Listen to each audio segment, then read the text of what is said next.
Welcome to my M1 MacBook Pro review.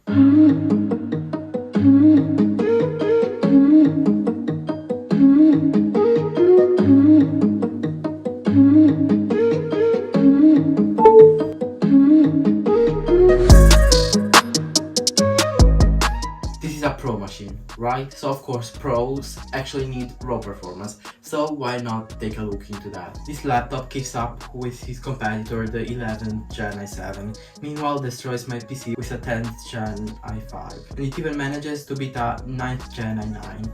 Worth knowing is that those processors are for PCs. The graphics have also been a bit lacking when we talk about benchmarks and raw performance. As you can see on the chart, the RX 580 has nearly the same performance as the M1 Pro chip. Of course, the RX 580 is for PCs, meanwhile the M1 chip finds its way into a laptop. If you do your work on optimized steps, you won't notice the performance gap between the latest and greatest GPUs and the M1's one. I had some hiccups while editing HDR 4K 60fps media, but of course that's really hard to drive and it wasn't really noticeable. But if you would like a full review about how this laptop performs in video editing and in other tasks, let me know down in the comments below. The thermals are also managed fairly well, as the fans actually spin when they need to, and fortunately it doesn't thermal throttle at all. Pros shouldn't really care about the camera and the microphone performance of a laptop, since they would have, of course, specialized equipment, right? But I would still leave you to a clip so that you could hear the actual performance of them. This is the quality of the camera and the microphone of the M1 Pro MacBook Pro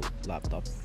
What pros really need though are those ports that would introduce back with this MacBook. So we've got two USB-C ports on one side, MagSafe, and a high-end headphone jack. On the other side we have another USB-C port, and we also get a HDMI slot and a SD card reader. So that's really good compared to older models of MacBooks, because pros had to carry dongles with them, but with this model they don't anymore. The speakers are also amazing. I'll leave you to a clip where you can actually hear that.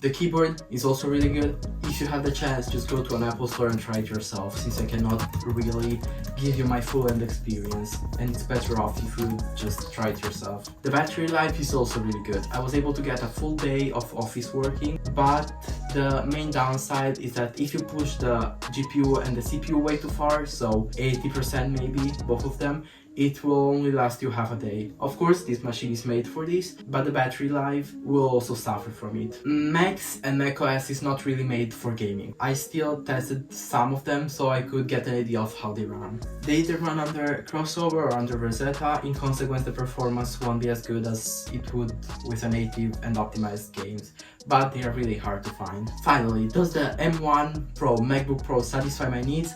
Yes, it absolutely does. So, besides some hiccups that I had on Final Cut, a crash, and some glitches with the audio, it was really good, and these three things happened throughout 4 days of use. Thanks so much for watching, and see you in the next one.